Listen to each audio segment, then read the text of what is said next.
cruz del Calvario, dice la palabra que cuando estaban en el monte de los olivos, dice la escritura que su sudor era como gotas de sangre, por la agonía que estaba viviendo el Señor en ese momento. Dice la palabra de Dios que fue una agonía muy profunda. Muchos dicen, claro, pues iba a morir y el dolor de la muerte, el sufrimiento, todo debe ser muy grande y Jesús sabía que iba a morir.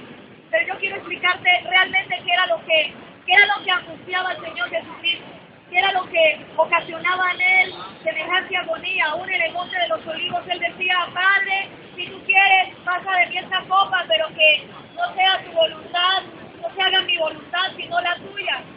Había tanto tormento, tanta angustia en el corazón del Señor Jesús. Pero quiero explicarte a la luz de la Escritura qué era lo que estaba pasando. Mateo capítulo 27, del versículo 45 al 50, la Escritura dice la palabra de Dios, la muerte de Jesús. Dice, desde el mediodía hasta las 3 de la tarde, toda la tierra quedó sumida en oscuridad. A eso de las 3, Jesús gritó fuerte, Elí, Elí, lama sabactani, que significa, Dios mío, ¿por qué me has abandonado? Algunos de los que estaban allí lo oyeron y decían, está llamando a Elías. Entonces inmediatamente uno de ellos corrió y tomó una esponja, la empapó en vinagre y la puso en un palo y se la ofreció a Jesús para que la bebiera. Dice el versículo 49, pero los demás seguían diciendo, déjenlo, vamos a ver si Elías viene a salvarlo. Pero Jesús dio nuevamente un fuerte grito y murió. La palabra explica acerca de este momento. Este momento fue el momento en que el Señor Jesucristo falleció. Y quiero que analicemos bien lo que estaba pasando en ese momento. La angustia del Señor Jesucristo, inclusive desde antes de estar en la cruz del Calvario. Como les decía, en la cena, Él estaba diciendo, esta es la última vez que voy a estar aquí con ustedes compartiendo esta cena, ya no me verán más. Los discípulos estaban angustiados. Y dice la palabra de Dios que cuando Jesús fue al monte a orar, en el monte de los olivos, era tanta la angustia que sus sudor eran como gotas de sangre. Eso a la luz de la medicina. Hay médicos, hay investigaciones científicas donde comprueban que eso sí fue verdad, que eso es posible cuando una persona está pasando por un extremo dolor, por un extremo estado de dolor. Dicen los científicos que es posible que este fenómeno se dé en una persona. Ya el Señor Jesucristo estaba en un estado tan difícil que sus sudor eran como gotas de sangre. La gente dice, bueno, él estaba angustiado, realmente era porque iba a morir. Pero realmente la palabra nos revela lo siguiente. No era la muerte lo que angustiaba a Jesús, el experimentar la muerte en carne propia, no era eso lo que angustiaba a Jesús. Lo que en realidad angustiaba al Señor Jesucristo era porque sabía que iba a ser separado del Padre. Jesús nunca se había separado de Dios Padre. Él nunca se había separado. Recuerden como dice la Escritura que el Padre, el Hijo y el Espíritu Santo son uno, aunque son tres personas, pero es uno. Adoramos a un Dios trino. Sin embargo, en este momento, en la cruz del Calvario, Él sabía que esta unidad de la Trinidad se iba a acabar en ese momento. Por ese momento, dice la Escritura que el Padre le dio la espalda a Jesús. ¿Sabe por qué el Padre se alejó de Jesús? Porque Jesús estaba cargado con todos los pecados de la humanidad. Jesús tenía puesta todo el pecado del mundo. A veces cuando uno mira a una persona antes de ser creyente, cuando estaba rendida al pecado, muchas personas manifestaban la fealdad del pecado hasta en el rostro. Cuando vienen a los caminos de Dios, cuando son liberados y restaurados, esa persona le cambia hasta la cara. Dice la palabra que el Señor hace que la gente se rejuvenezca hasta hermosea el rostro. Entonces, si una persona por su propio pecado hay fealdad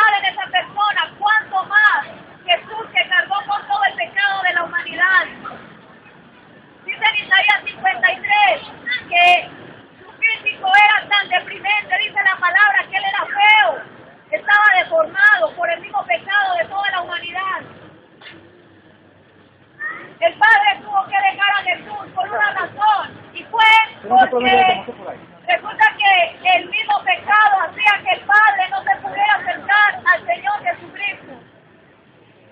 El mismo pecado hizo que el Padre le diera la espalda al Señor Jesucristo. La agonía de Jesús realmente era porque iba a estar separado del Padre. Esta situación también la vivió Adán en el huerto del Edén. Dice la palabra que Adán tenía una comunión directa con Dios. Adán podía ver a Dios, escucharlo, posible, hablar con Él, tener una relación. Lo mismo que la relación que podemos tener nosotros, vernos, escucharnos palpablemente. Sin embargo, dice la palabra del Señor que Adán, en el momento que tomó la decisión de desobedecer, cayó de la gracia de Dios. Y en ese momento hubo separación entre Adán y Dios. Esa separación hizo que Adán ya no pudiera ver a Dios ni escuchar la voz de Dios.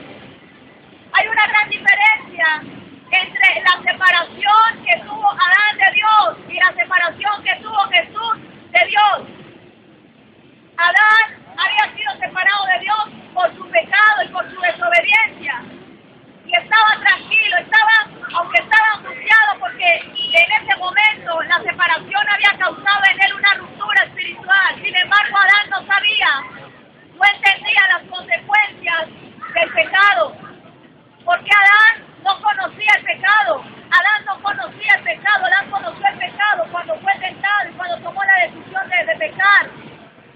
Sin embargo, Jesús, en el momento en que fue separado del Padre, Él sabía cuáles eran las consecuencias del pecado. Él sabía que tenía que soportar la separación del Padre. Él sabía que tenía que morir y que tenía que descender a las partes bajas de la tierra. Tenía que ir al infierno, tenía que ir al infierno, como dice la Escritura. Eso era lo que anunciaba Jesús realmente, de la separación del Padre. Dice la palabra en Filipenses capítulo 1, versículo 21, que la muerte para una persona que es cristiana tiene un significado muy diferente. Mire, a la gente que no es temerosa de Dios le da miedo de la muerte. Pero cuando una persona sabe en su corazón que es salva, cuando tiene a Jesús en su corazón, el morir es ganancia, como dice el apóstol Pablo en Filipenses capítulo 1, versículo 21. Sin embargo, cuando una persona sabe cuál va a ser su destino y no se ha arrepentido de pecado, la gente le da miedo morir porque no tiene certeza de que serán salvos, porque saben que vendrá un juicio y una condenación eterna.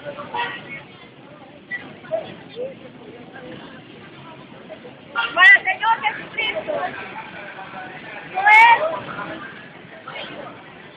el Señor Jesucristo. Debemos conocerlo en este tiempo como alguien que venció la muerte en la cruz del Calvario, como alguien que venció el poder de las tinieblas, el poder que el pecado tenía sobre la humanidad. Todo eso que yo le conté acerca de que el Padre le dio la espalda, acerca de que Él cargó con todo el pecado de la humanidad, que vivió el momento más terrible de su vida. ¿Por qué? Porque Él nunca quería separarse del Padre, porque Él nunca pensó en separarse del Padre. Sin embargo, Jesús aún eso lo aceptó, aún eso lo quiso vivir por causa de nosotros. Una persona que siempre ha vivido el pecado no se da cuenta de la diferencia. Yo le podría decir a usted, mire, usted está separado de Dios y eso para usted no sería tan trascendental. ¿Por qué causa? Porque usted ya se acostumbró a estar separado de Dios, pero para Jesús no era algo común.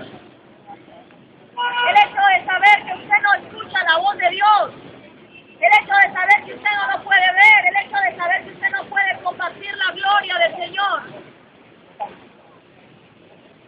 Eso antes de la muerte de Cristo, eso era una realidad, eso era irremediable para los seres humanos. Pero a través de que Jesús vivió eso, a través de que el Señor Jesucristo se sacrificó por nosotros, ahora usted y yo podemos arrepentirnos de pecado, podemos ser limpiados con la sangre de Jesús, y en este momento usted y yo podemos acercarnos confiadamente a la presencia del Dios Padre, porque el Señor nos aprueba y nos acepta a través de la fe en Jesucristo. De lo que yo le estoy hablando en este tiempo, no le estoy diciendo que usted tiene que hacer muchos rituales, o que usted tiene que hacer muchas cosas. Lo que yo le estoy diciendo, te estoy invitando para que aceptes el ofrecimiento que Jesús te está haciendo. Acepta el ofrecimiento que Jesús te está haciendo, de no seguir separado de la gloria de Dios, de no seguir distante de la voluntad de Dios, reconciliarte con Él, porque en Él hay libertad, en Jesucristo hay salvación y vida eterna. Yo quiero pedir a aquellas personas que están en este lugar, quiero hacer una oración por ustedes. Quiero orar con ustedes en este día. Si alguno de ustedes desea esa reconciliación con Dios, alguno de ustedes sabe en su corazón que vivió, que sabe lo que es que Dios nos dé la espalda por causa del pecado. ¿Sabes? El deseo de Dios no es estar lejos de ti, el deseo de Dios es que tú estés con Él.